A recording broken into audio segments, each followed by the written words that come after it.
আবারও কয়েকটি আপডেট নিয়ে চলে আসলাম পুলিশ কনস্টেবল নিয়োগের ক্ষেত্রে।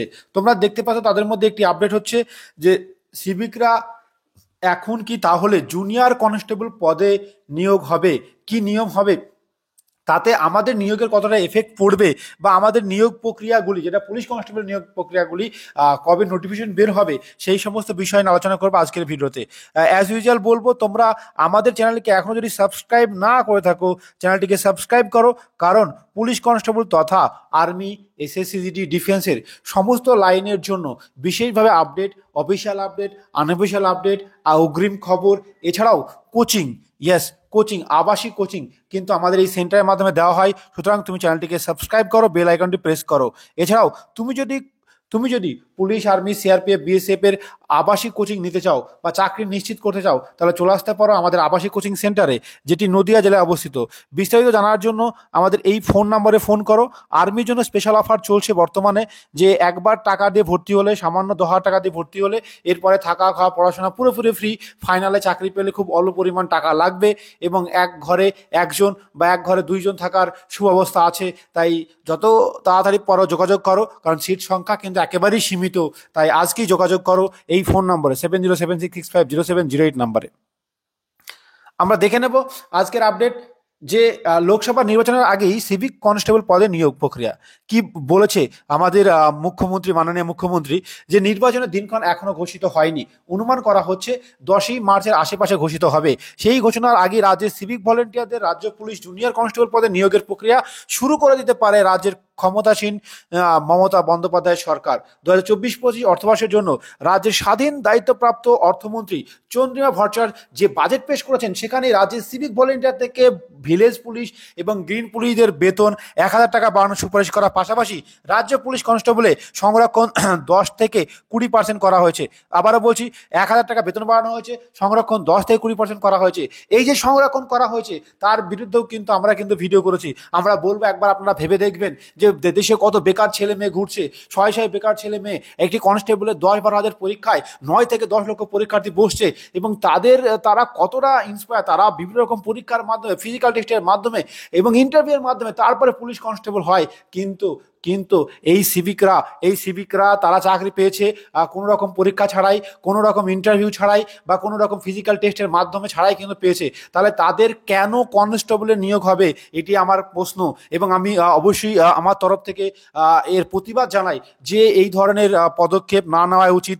হ্যাঁ, তাদেরকে সংরক্ষণ যে দেওয়া হয়েছে সেটা থাক, তারা সংরক্ষণ অংশগ্রহণ করুক, পরীক্ষা দেখ, রান করুক, এবং নিয়ম অনুযায়ী চাকরি পাক এবং চাকরিতে হোক। কিন্তু এভাবে পদোন্নতি করাটা আর একবার ভেবে দেখতে বলবো, যে সিদ্ধান্তগুলি কেমন হচ্ছে। এবং তোমরাও জানাবে তোমাদের কি মতামত। চলো আরো বিস্তারিত দেখি বিষয়টি কিভাবে ঠিক নিয়োগ করা হয়েছে। দেখো, সেই সূত্র মেনে এবার লোকসভা নির্বাচন আগে রাজ্যে সিভিক ভলেন্টিয়ার, ভিলেজ পুলিশ এবং গ্রিন পুলিশের রাজ্য পুলিশ জুনিয়র কনস্টেবল পদে নিয়োগ প্রক্রিয়া শুরু করা হলো। অর্থাৎ আমাদের শুধুমাত্র সিভিক ভলেন্টিয়ার নয়, ভিলেজ পুলিশ এবং গ্রিন পুলিশ, যে 3 ধরনের পুলিশ আছে, যাদের নিয়োগ হবে জুনিয়র কনস্টেবল পদে নিয়োগ হবে। তবে নিয়োগের মাপকাঠি কি হবে সেটা এখনো তৈরি হয়নি। চলো আরো কিছু দেখা যাক। এর কারণ কি? এর কারণ হচ্ছে রাজ্য পুলিশ কনস্টেবলের কিন্তু একেবারে তলানিতে ঠেকেছে। অধিকাংশ থানা ফাঁড়িতে রয়েছে মাত্র 15 থেকে 20 জন কনস্টেবল, যেখানে মিনিমাম 50 থেকে 60 জন কনস্টেবল দরকার হয়, সেখানে মাত্র 15 থেকে 20 জন কনস্টেবল আছে। তো সেই ক্ষেত্রে কিন্তু একটা আইন শৃঙ্খলার বিষয়, একটা চিন্তার বিষয় চলে আসে। তাই তাড়াতাড়ি সিভিক ভলান্টিয়ার, ভিলেজ পুলিশ এবং গ্রিন পুলিশের জুনিয়র কনস্টেবল নিয়োগের প্রক্রিয়া চাইছে নবান্ন। এবং নবান্ন যদি অর্ডার দেয়, পিআরবি সেই অনুযায়ী কাজ করবে, এবং এতে লোকসভা নির্বাচন কর্মীদের যেমন সমস্যা মিটবে, তেমন civic volunteer, village police, green police খুশি হয়ে যাবে। বাংলায় এখন সিভিক ভলান্টিয়ারের, গ্রিন পুলিশ এবং মোটামুটি সংখ্যা 1,20,000। যদি 1,20,000 পদকে যদি বেশিরভাগ ছেলে মেয়েকে যদি কনস্টেবল পদে উন্নতি করা হয়, তাহলে তো এফেক্ট পড়বে এই বিষয়ে। তোমাদের নিয়োগ এফেক্ট পড়বেই, সিট সংখ্যা অটোমেটিক কমে যাবে, নিয়োগ প্রক্রিয়া আরো দেরিতে হতে চলেছে। তো এই বিষয়টা কিন্তু একটা ভীষণ ভাবনার বিষয়। তো আমরা বলবো, অনুরোধ করব সিস্টেমকে, পিআরবিকে অনুরোধ করব, যারা আছেন তারা একবার ভেবে দেখবেন, তাদের নিয়োগ প্রক্রিয়াকে সরাসরি তাদের নিয়োগ প্রক্রিয়া অংশগ্রহণ করতে বলুন। এবং যে সিস্টেমে কনস্টেবল নিয়োগ করা হয়, অর্থাৎ প্রিলি, মাঠ, মেন ইন্টারভিউয়ের মাধ্যমে তারা আসুক। তারা সংরক্ষণ প্রথা নেই, কিন্তু এভাবে পদোন্নতি করে সরাসরি কনস্টেবল নিয়োগ করলে তাহলে কি করে হবে? তাহলে ফ্রেশাররা কিভাবে লড়াই করবে, কোথায় যাবে ফ্রেশাররা, সেইটা একটা কিন্তু ভাববার বিষয়। বেতন দরকার হলে বেতন বাড়ানো হোক বা অন্য কিছু করা হোক, কিন্তু এভাবেই কখনোই কিন্তু কনস্টেবল পদে আহ, উচিত নয়, এটা আমি বলবো। এছাড়াও তোমরা জানো, যাদের বয়স 30 পেরিয়ে গেছে তাদের সিভিক ভলেন্টিয়ার বা ভিলেজ পুলিশ, গ্রিন পুলিশে আর পদোন্নতি হলে তাদের চাকরি পাক্কা হবে, বেতন সহ নানা সুযোগ সুবিধা বাড়বে। এ কথাও সত্য, এবং সেটাও সত্য। কিন্তু এভাবে তাহলে বেকার ছেলেরা কি করবে? তো সেই বিষয়টা তোমরা কমেন্ট সেকশনে কমেন্ট করে জানাবে তোমরা কি বুঝছো, এবং কিভাবে পদোন্নতি হবে, নিয়োগ হবে, পদোন্নতির সিস্টেমটা কি হবে, পরীক্ষা হবে কি, ইন্টারভিউ হবে নাকি ফিজিক্যাল ফিটনেস হবে, এই সমস্ত বিষয় এখনো সঠিকভাবে গঠন করা হয়নি। তবে খুব তাড়াতাড়ি গঠন হয়ে যাবে। তো এবং এই বিলটিও কার্যকারী খুব তাড়াতাড়ি হয়ে যাবে। তো তার আগেই তোমাদেরকে বলবো, তোমরা অবশ্যই পিআরবি বলো, নবান্ন বলো, বিভিন্ন জায়গায় মেল করো, দরকার হয় আর ডেপুটেশন জমা দাও, এবং বিভিন্ন কিছু করে থাকো। কারণ এটা এটা মোটেও কাম্য নয়। তোমাদেরকে এটাই বলবো শেষ পর্যন্ত, এবং তোমরা কিন্তু লড়াই জারি রাখো। এছাড়াও তোমরা যে বিষয়টি নিয়ে আজকে কথা বলা হয়েছিল, যে পশ্চিমবঙ্গ পুলিশ কনস্টেবলের 12,000 যে কনস্টেবল নিয়োগ হবে তার নোটিফিকেশন কি ভোটের আগে আসবে?